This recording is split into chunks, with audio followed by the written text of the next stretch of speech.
Well, good morning, everybody. This is Barry Jones with SP History.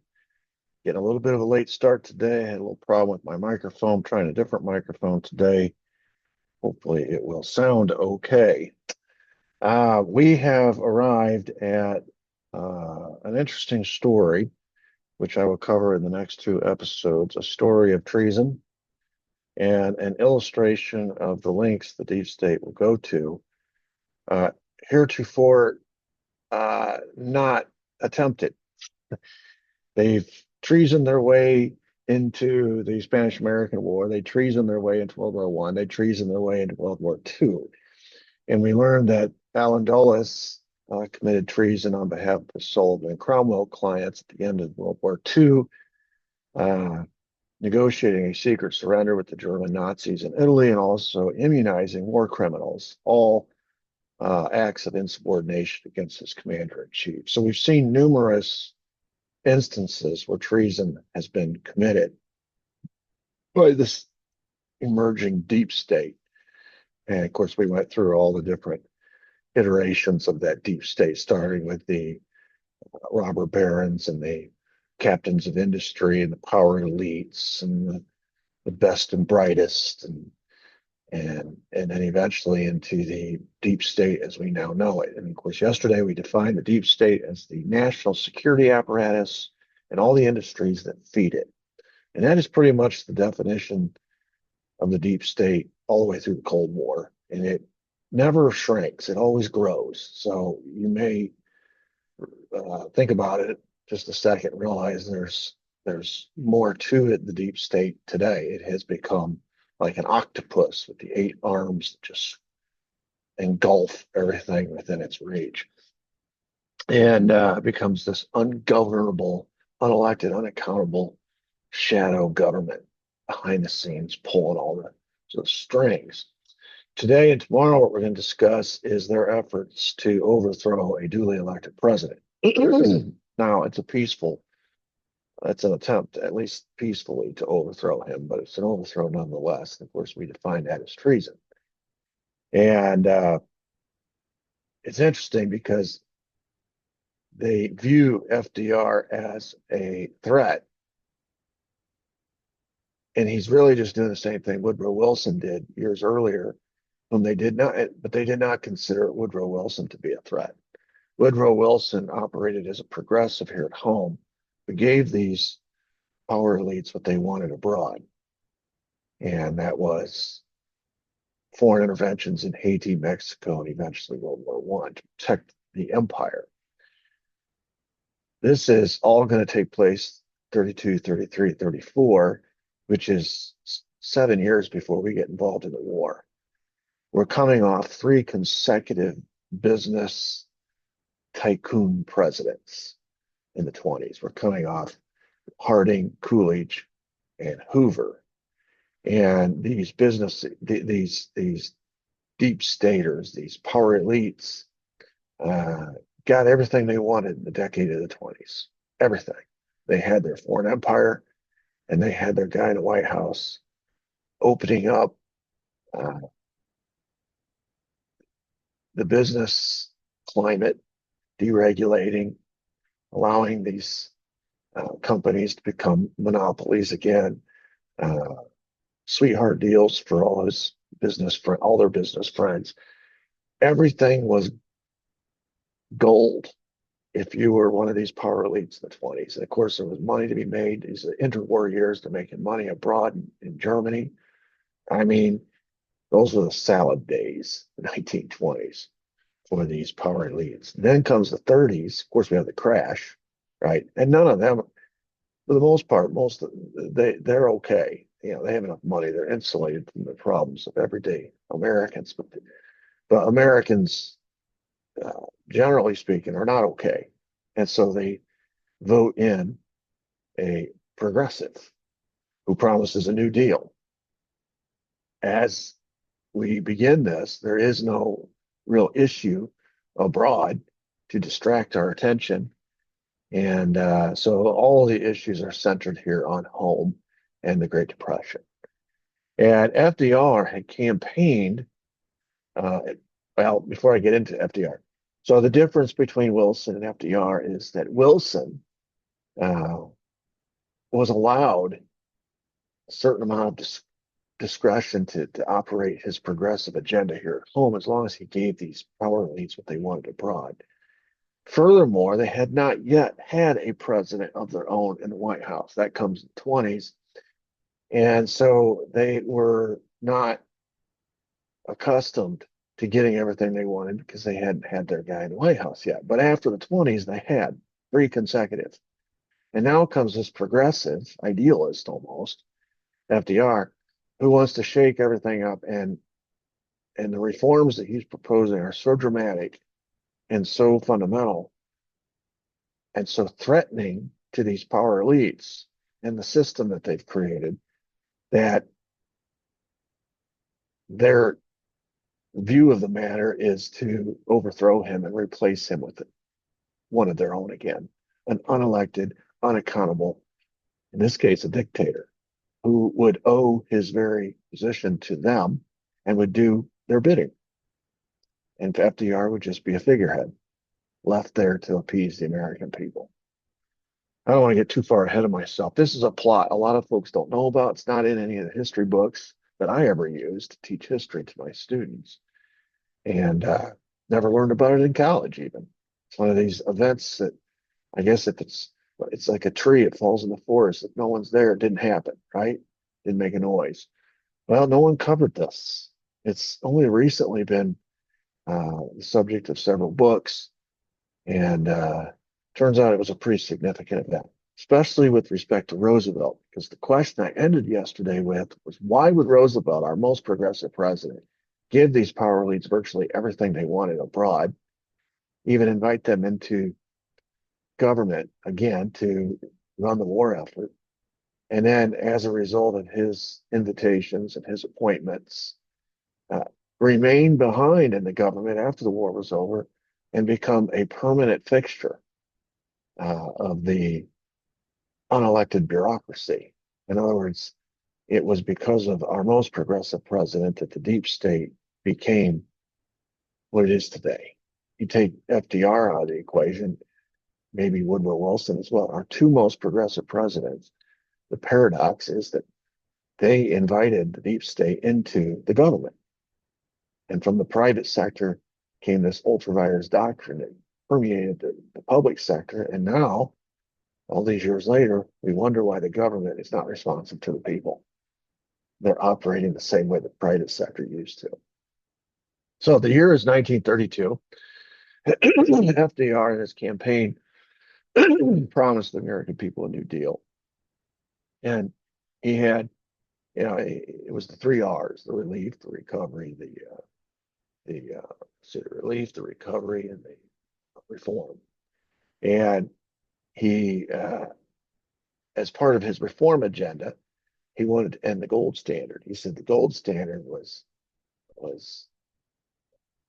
had rigged the system in favor of these power elites, these deep staters, the big money people. Bottom line is the gold standard worked when we had a small population, but when the population continued to grow, but the gold supply did not continue to grow, the money supply stayed static. And as there were more and more people, there was less and less money, which meant terrible inflation.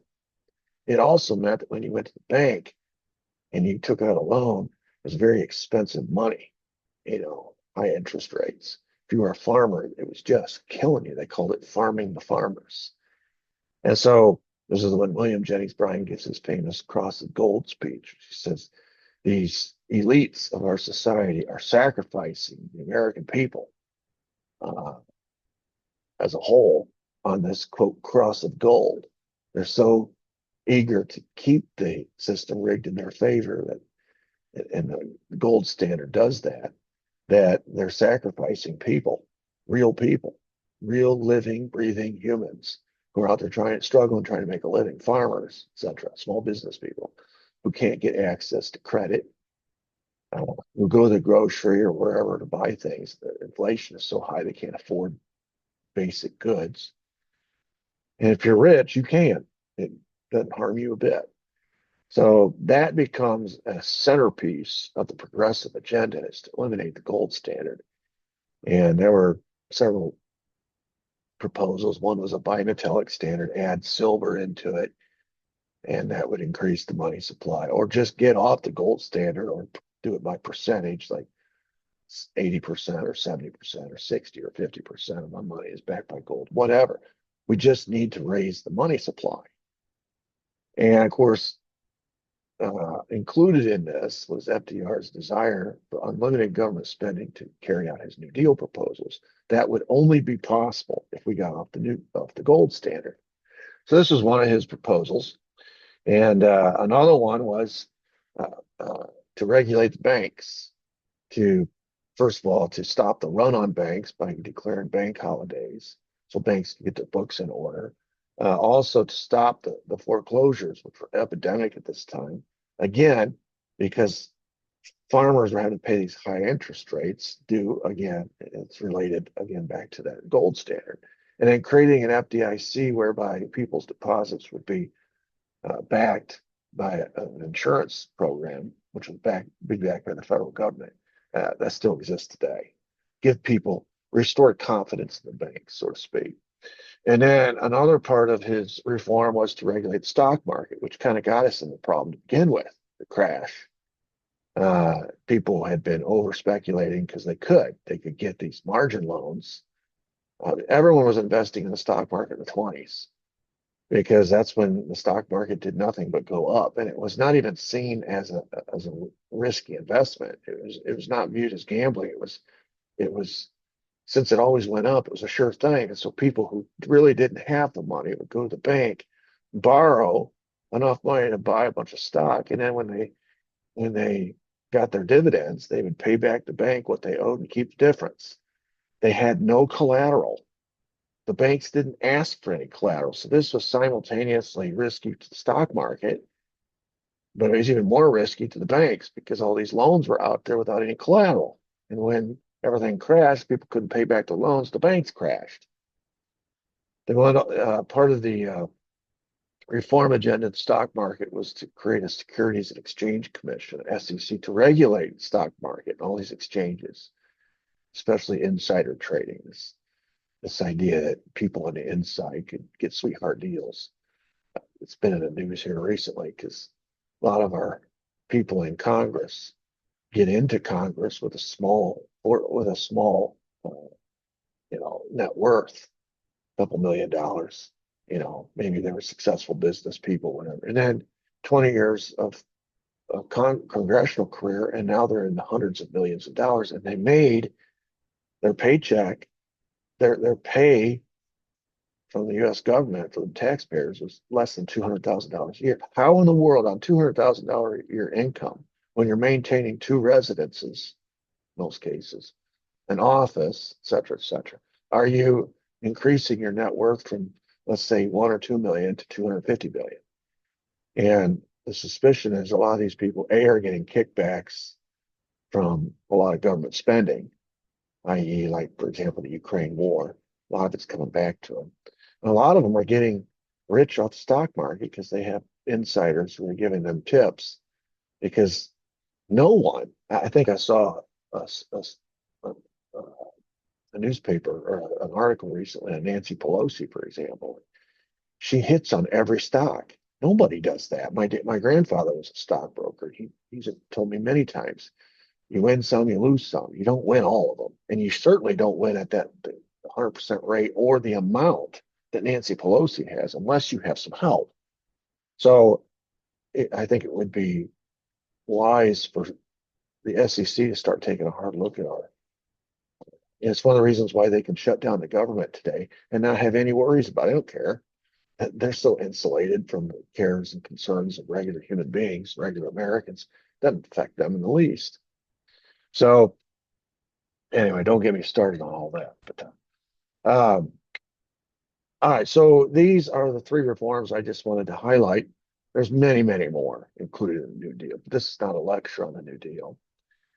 These Wall Street bankers, stockbrokers, were happy that FDR is proposing saving the banks. Of course they are. They're the bank. They own these banks. It's their banks. So they're taking these bailouts and bank holidays and if we have to reform and stop handing out margin loans, so be it. That's fine.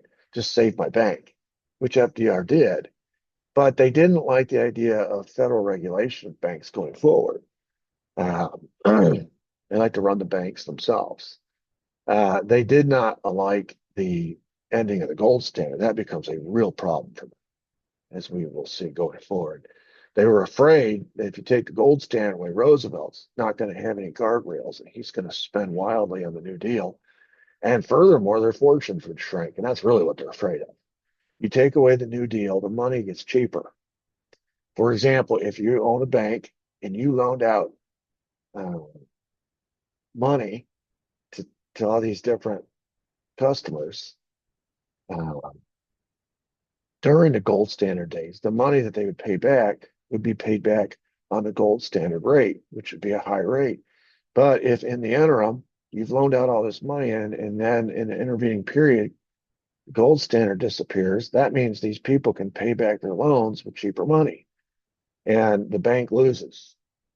And that's what they're really afraid of because it's their money that they loaned out. Chances are that it's their banks, and they want to be paid back at the same rate which they loaned it. And so they're very much opposed to ending the gold standard. So enter into this story a general named Smedley Butler. Now I've brought up Smedley Butler before, talking about war as a racket, his long distinguished career as a United States Marine commandant and later a major general, and how he realized after he retired that he was really just a gangster of capitalism, carrying out the wishes of all these big business people in all of his operations around the world. It seemed like the Marine Corps was just doing the bidding of, of you know, Dole Pineapple, or all the different sugar companies, or oil companies, whichever. And so he became a real proponent for progressive reform. And we'll get to that. But he was a well admired military leader. Everybody knew him. And he was very well decorated. As you can see all those medals on his chest. And he was not initially, but he became a supporter of FDR. He had a long military career, paid his dues, rose through the ranks as an officer, ultimately became a major general. During that time, he served in all these places that we've talked about, where we created this foreign empire. He served in the Philippines during the Filipino insurrection. He served in Haiti when Wilson sent him. He served in Mexico when Wilson sent him down there to chase Pancho Villa around. He served in all these other Caribbean countries, which was our Latin American sphere of influence. He served in China, which after the Open Door Note became our Far Eastern sphere of influence. And ultimately, he served in World War One, which was, as we know, a war that we joined to protect our empire. And he's been intricately involved in the creation of that empire. And now, and in World War One, he's intricately involved in the protection of that empire. During his service, he won 2 Congressional Medals of Honor and never lost touch with his rank and file. The excuse me, he was known as a soldier's general because he knew what it was like and remembered, never forgot what it was like to be one of the grunts. And so he always came off as one of them. They liked him. Um, so here's a quote going back to what this realization that he had, this aha epiphany. He said, quote, I served in all commissioned ranks from second lieutenant to major general. During that period, I spent most of my time being a high-class muscle man for big business, for Wall Street, for the bankers. In short, I was a racketeer for capitalism. I suspected I was just part of the racket all the time. Now I am sure of it. This is after he retired. So what happens as he ages out of the military and retires, his views about his time in the Marine Corps changed, especially his time abroad. And he starts to speak out about it. He spoke out that the Marines were being used mainly to protect American business investments. He called this whole thing a racket. And of course, this gets him in trouble with his former bosses, his superiors. When he retired in 31, right, 1 year before all this happens, he starts making public speeches against the power of Wall Street, going around and everybody knew who he was. So he's he's uh, well regarded by the people, especially with this message he's carrying. And it just so happens to dovetail with the political campaign, the presidential campaign of 32, Roosevelt's rise to power. By the way, I've put down here a couple books you might want to check out. Obviously, his book, War's a Racket, uh, he he expounds on this. Boy, you talk about all the detail where he can go into all these different places and tell you exactly who was pulling the strings. And then Gangsters of Capitalism is a book by Jonathan Katz about Butler and his telling it from a biographical point of view. War is a Racket is a autobiographical point of view. So anyway, the campaign is happening, and he'd been a lifelong Republican, which means in that campaign of 32 he should be supporting Hoover. But when Hoover ordered General MacArthur to clear out the bonus army, which is a story in and of itself, these are World War I vets who come to Washington demanding their bonuses that they've been promised. The government kept stalling and stalling, putting it off because we hit the Great Depression and they didn't have the money and they didn't want to borrow it. And Hoover ordered MacArthur. Here they are camped up on the outskirts of Washington, and they brought their families. They're living in tents. These are World War I vets.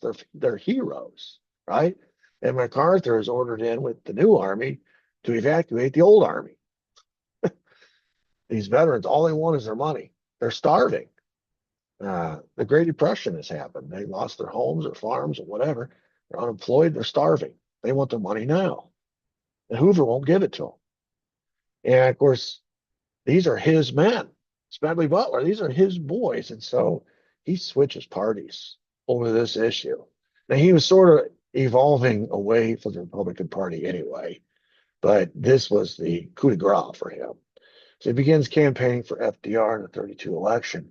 And he's a real pivotal figure in the election. He's a war hero. He's a decorated military general. He's very prominent, and now he's speaking, and he's switched parties, which means he has the credibility of not having been a lifelong supporter of progressive causes. He has switched sides because he views FDR as the man for the times. And so he doesn't look like an opportunist. He's retired. He's not trying to get a job necessarily. He's that's one thing about Smedley Butler. It comes out when you read his book or any of his quotes. He's extremely passionate about what he believes in, and he believes in this. And anyway, FDR gets elected, and he immediately takes us off the gold standard. In addition to all these other reforms, July of 1933, this plot comes to Smedley Butler's doorstep. July of 33, he's approached by a man named McGuire to run for commander of the American Legion. And that's how they approached it. Hey, American Legion, it's all these veterans and things. You would be the perfect guy to run that. They have a huge presence politically and socially and culturally in our society. Who better to run that than you? You should run to be the commander. And he politely declined. A month later, same guy, McGuire, approaches again. This time he says, listen, the guys that I represent, we want you to reconsider. And here is we got $100,000 set up in a bank account to cover all the costs that you might encounter running for commander of the American Legion. And evidently, you got to run around and you got to travel and eat and stay in hotels. You got to go around the country to get all these people that are in the American Legion to vote for you, just like running for a political office. It costs money. So they said, well, we'll foot the bill for your whole campaign. You won't have to pay a dime. He's like, no, thanks. So you can see he's not politically motivated.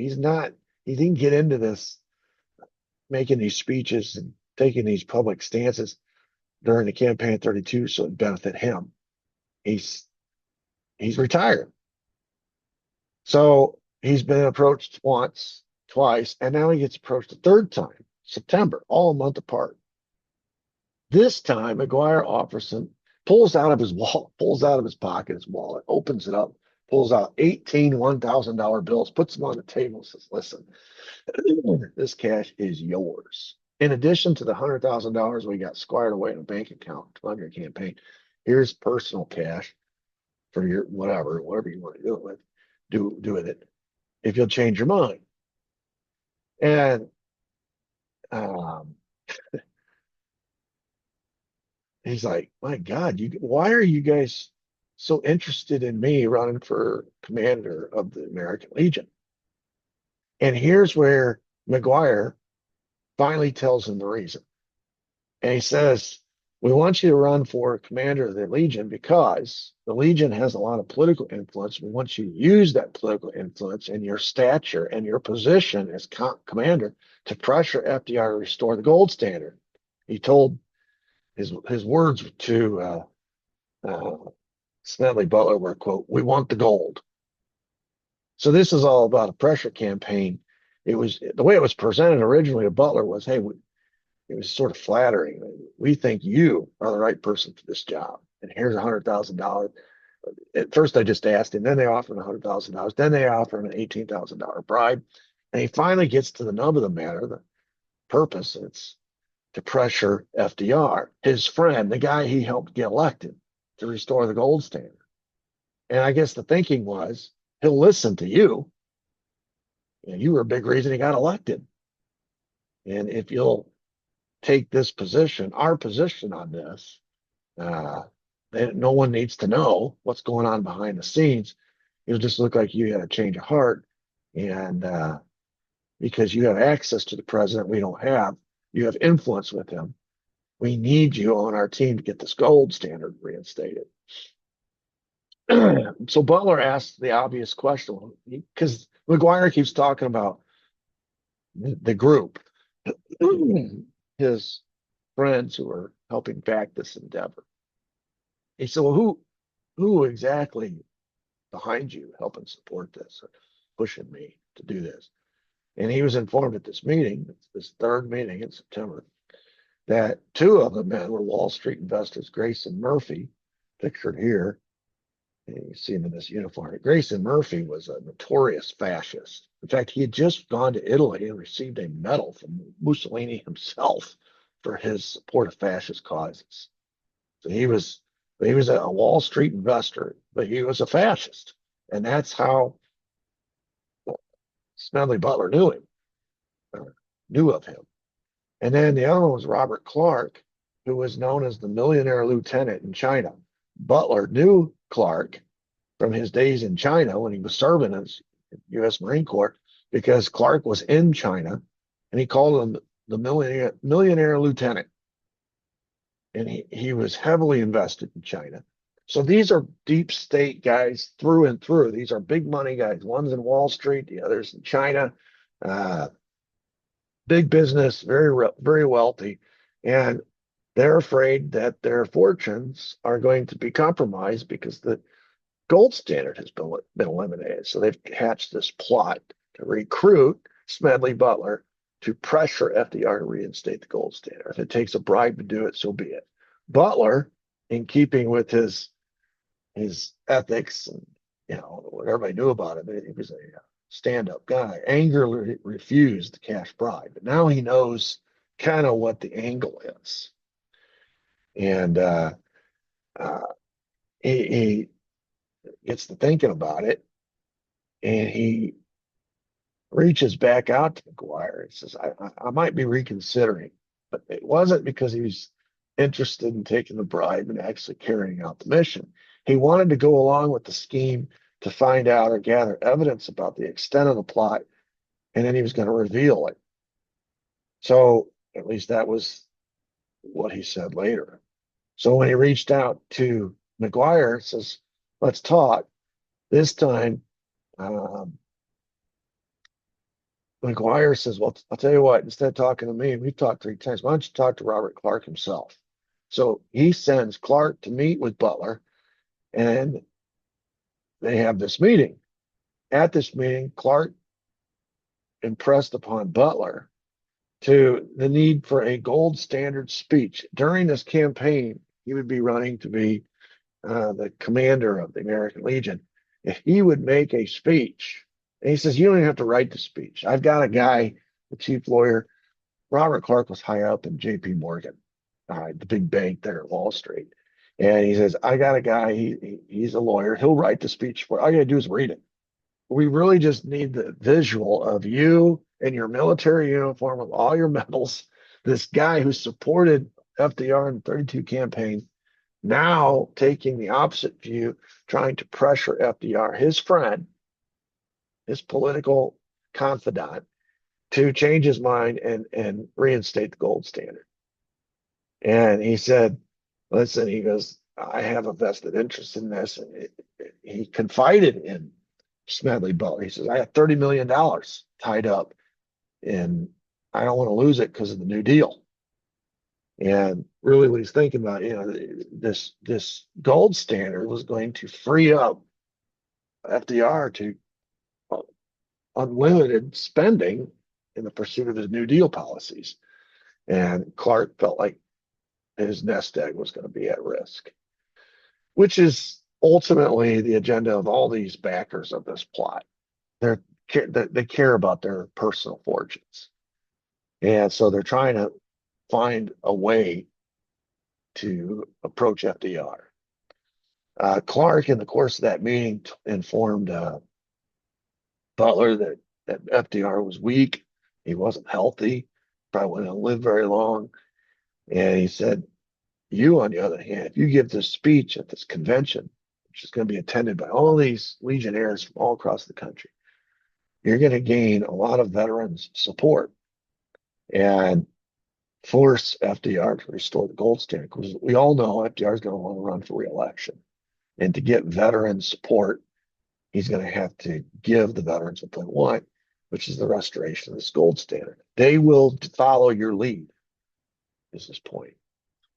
So that's now after this meeting, or during this meeting, as they were concluding, Butler told Clark, I'm not going to make a speech.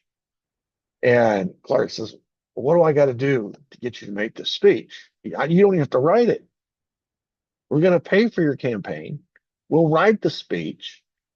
McGuire's already offered you $18,000 for your personal, time and effort. What are we going to do? He says, he even upped the ante. He says, we'll pay your home mortgage. Just make the speech. And when it became apparent that Smedley Butler was not going to go along with but see, here's the thing. Butler now, he strung him along just long enough to learn all the details of the plot and what they were after and who the players were. But now when they the rubber meets the road and they want him to make the speech, he won't do it. And so they keep off, they offer him $100,000 and $18,000 cash, and we'll pay your home mortgage. We'll write the speech for you. You don't have to do anything. Just show up in your uniform, look pretty. Anyway, Butler says no. Clark, exasperated, says, well, we'll just move on from you to General MacArthur. General MacArthur will do it. In fact, many of our little group think that you've gotten to be too radical anyway. And so this is your last chance. If you say no this time, now we're going to just go over to General MacArthur, and he's as big a hero as you are. And that was not necessarily true at that time. MacArthur was kind of just earning his bones at that point. He would become very famous after World War II and Korean War, especially. But at that time, Butler was, which is why they came to Butler first. Butler was more famous, more influential, and he had this straight arrow image with his rank and file. They would literally follow him into harm's way because they'd already done that in war situations, and they respected him so much. He had that gravitas and that reputation, high character, good ethics, good morals, and very passionate about what. And he had the inside track with FDR. MacArthur didn't. So they clearly preferred Butler over MacArthur. But because Butler won't play ball with them, Clark trying to threaten him, he's using the carrot and the stick. The carrot is all the money and the house payment. The stick is, okay, we'll just move on from you and we'll go get MacArthur. He'll do what we want. You're too radical anyway. In the end, uh, Butler didn't give a speech. It's like he said he wasn't. The American Legion voted to endorse the gold standard without Butler's speech. So they sort of have what they want, this little cabal, this treasonous cabal, so to speak. They've got what they want. They've got the endorsement by the American Legion of the gold standard. But they didn't have Butler. And Roosevelt stood strong, didn't change his policy. If the story had stopped there, we wouldn't be into the treason that we're going to be into next, because it was just, it wasn't proper offering bribes, but I have a feeling this happens every day in Washington. It's a daily thing. Hey, here's some money. Go pressure your buddy, the president, or your buddy, this congressman, or your buddy, this senator, to see things our way. And this is the very transactional nature of Washington. But the story doesn't stop there. A year later, 1934, he gets approached again. So they haven't forgotten him. This is the fifth time they've come after Butler. And this time, McGuire says, he's always the guy that runs back and forth talking to him. He had that one meeting with Clark. But it's McGuire again. He says, we want you to assemble and lead a veterans army. In other words, all these, at first it was the American Legion. This is sort of a version of that. But we want you to assemble a veterans army, kind of like the bonus army. All these, we sent millions of troops over to Europe to fight World War One. Now they're vets. They're all scattered across the United States. We got a lot of vets, and they have this respect for you that is outsized. There's no one else like you as far as they're concerned. If you say the word and you assemble or begin recruiting these veterans into this army, they'll sign up to fight for you. And it doesn't even really matter what the cause is. They will do it on your say so. And that's what these plotters know.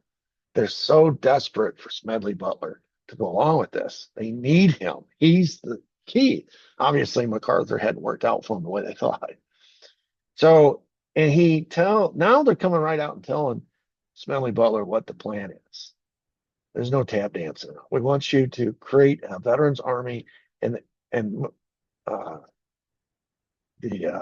McGuire tells him, we want you to create something similar to the Cross of Fire group that staged a insurrection in France. It was a bunch of fascists. And I've got the picture here.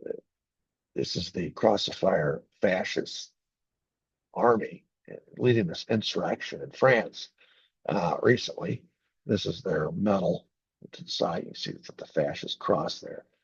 In other words, this treasonous cabal wants Butler to lead an insurrection to overthrow our government and replace it with a fascist government, like the Cross of Fire attempted in France. And Butler was told at this meeting, it's going to be a peaceful thing. Roosevelt will be given a choice. We'll tell the American people this is all in the interest of helping FDR because he's old and sick and infirm. We'll play up that story to the American people. He needs help. Your patriotism and your reputation with the rank and file of all these veterans, you're the perfect man for the job. This is all going to be peaceful. And what will happen is Roosevelt will be presented with his options. He'll realize he didn't really have any options. He'll turn over power to one of our guys, whom we'll call the Secretary of General Affairs, whatever. He's really a dictator. And he would do our bidding which number one is to immediately restore the gold standard. FDR could stay in government as the figurehead, kind of like the King of England, right? Uh, King William right now, he's just at parades and he's sort of just a symbolic head. He really doesn't have any power. Uh, he would be like the king of Italy, the present king of Italy, which is an interesting example because Italy at the time in real time as they're talking about this, Italy has become a fascist country, and the guy who is really the leader of Italy is Benito Mussolini. But there is a guy, King, uh, what's his name? Uh, oh my goodness, I can't remember his name. Anyway, he Emmanuel, Victor Emmanuel. He's pictured here, the guy on the right. He's the king. But you can see who's the boss in this relationship. The king it's just a symbolic position. He's got the title, but he doesn't have any power. The guy who's leading Italy into World War II at this point is Benito Mussolini. He's the guy who's trying to restore Italy's fortunes after World War I. He's the guy the Italian people are looking to. So what they're doing is they're comparing. They're saying well, it would be just like Italy. FDR will be the king, and we'll take pictures of him. He'll be in the newspaper. And he'll smile and wave, and everybody will be reassured. The American people will be reassured that the guy they elected is still in charge, but he's not in charge. The guy in charge is the guy behind the scenes that we picked, the Secretary of General Affairs. And what has happened is these power elites, these deep staters, have lost the keys to the Oval Office. They had the keys to the 20s. They had Harding at their beck and call. They had Coolidge. Coolidge is one of them. They had Hoover. And anytime they had direct pipeline access to the Oval Office. And, they had a very prosperous decade. And they got everything they wanted. Foreign empire, business, new business relationships, and contracts in Germany, help prop up Germany's new government, Hitler, all that, at the promise of a lot more money to come. Everything they wanted, they got. Here at home, the economy at home was just zooming. They called it the Roaring '20s. So the crash and the Great Depression is a blip, but it cost them because now they've lost access, their keys to the Oval Office. So they're trying to get it back. But the way the Constitution's a minor inconvenience, and the inconvenience is we got to wait 4 years for a new election. And in the meantime, this FDR guy is going to do a lot of damage. It's going to cost us a lot of money. This gold standard thing is a really big problem for us and our people. So here's a plot. Here's a way to get around that. Well, FDR will still be, quote, president. We're not putting in a new president. We'll give this guy a title, but he's really the guy running the country. Now, FDR would be presented with this option. The other option was if he resisted, we'll force him out. If we have to play hardball with him, we will. This is the proposal. This is treason. Remember, we defined treason in the going back to the very first episode in the series. Treason is the betrayal of one's country, the overthrow of one's government, or the assassination or killing of the president or the king in order to overthrow the government. Or, as we learned, the betrayal of one country to get them into a war where people die. It's all treason. This is blatant treason, trying to overthrow a duly elected president. And they're trying to use Smedley Butler to accomplish it. Obviously, Butler is appalled. It's one thing when they're offering him bribes to get him to pressure FDR, his friend, or to give a speech calling out the gold standard and calling for FDR to reinstate. That's one thing. And he withstood all that. He didn't go public with any of it because it wasn't treason. It wasn't proper. It wasn't ethical, wasn't moral, but it wasn't treason. This is different. This is different. This is an overthrow, and he would be the primary instrument of that overthrow. All right, so he asks for time to think about it. Put yourself in his shoes. somebody comes to you with a proposal like this, they clearly do not want it to ever leak or come out that this was on the table. So now that he knows this, he realizes I am a loose end.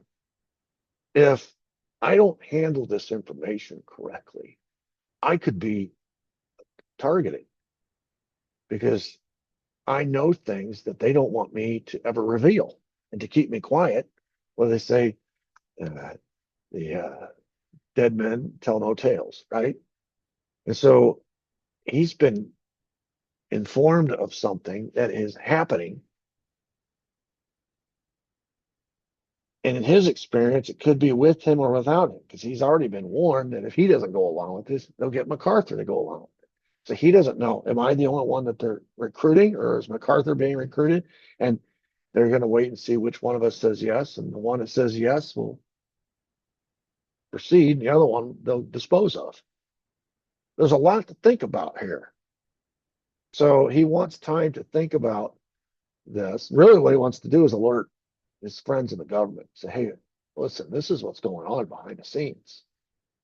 But you can't just go, if you're Smedley Butler, to the powers that be and report on this conversation that he just had with McGuire, backed up by a previous conversations he had with McGuire, backed up by a conversation he had with Clark. He doesn't have any hard evidence. He can tell them, well, they offered me a bribe. They're just going to deny it. Well, they offered to pay for my campaign. Well, they're just going to deny it. They said they want to overthrow FDR or replace him with a little dictator, one of their guys, and repeal the gold standard. They're just going to deny it. So he is kind of stuck in this place where he's like, okay, I got to string this out a little bit so I can find out what I need to find out, and I can gather evidence. And then when I go and report the story, go public with it, I mean, it's so outrageous. Who's going to believe me? Even with all the credibility I have, even with the bona fides I've built up with all these people across the country, who's going to believe me? It's such an outrageous plot, such an outrageous story. And so he wants or requests time to think about it. This is a treasonous conspiracy. They're not making any bones about it this time. The first time they tap danced around it. The second time, they're serious now. And so they tell him right up front, this is what we want you to do. This is the purpose. Don't worry. Your friendship, your relationship with FDR won't be compromised. At least it's not as far as his physical well-being is concerned. We'll make sure he's okay. We just want him out of the picture so we can put our guy in there and repeal this or reinstate the gold standard. It's all about money. So that's the beginning part of the story. In the next episode, I'm going to tell you what happens next, what Smedley Butler does with this information, and what happens next.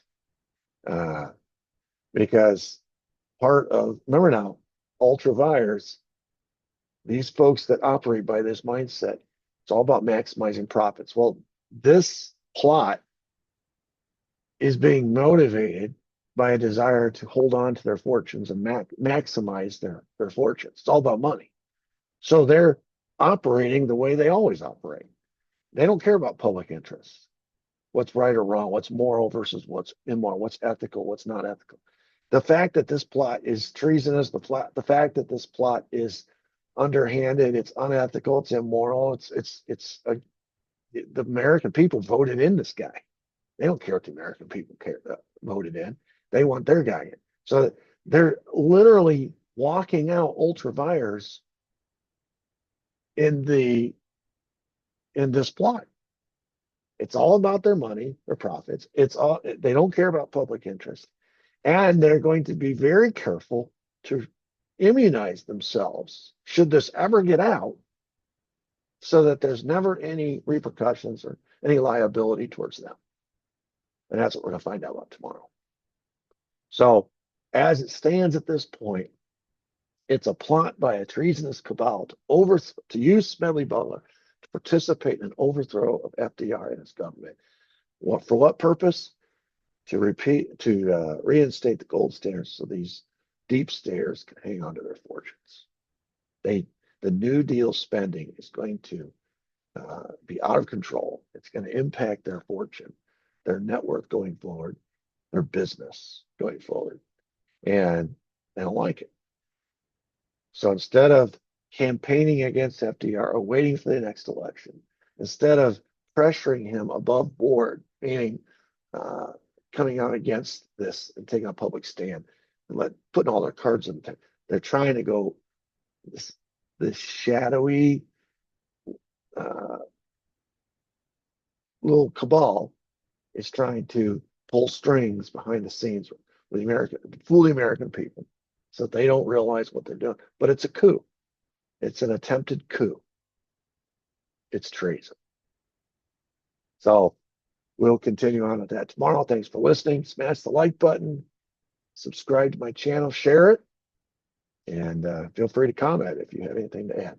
Thank you and have a good day. God bless.